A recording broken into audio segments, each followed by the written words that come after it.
piston slap.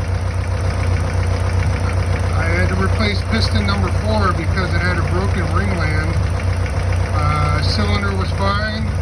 Got another Malley piston with the proper clearance to the cylinder bore. This is at idle when it's hot. It's not a rod knock because it does not change tone when you give it gas.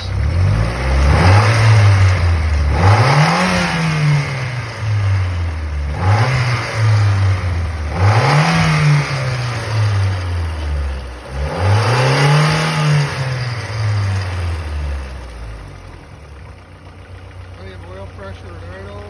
Goes up to 60 pounds when it's hot.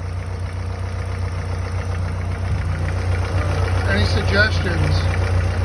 When I pull the plug, it does go away. Listen.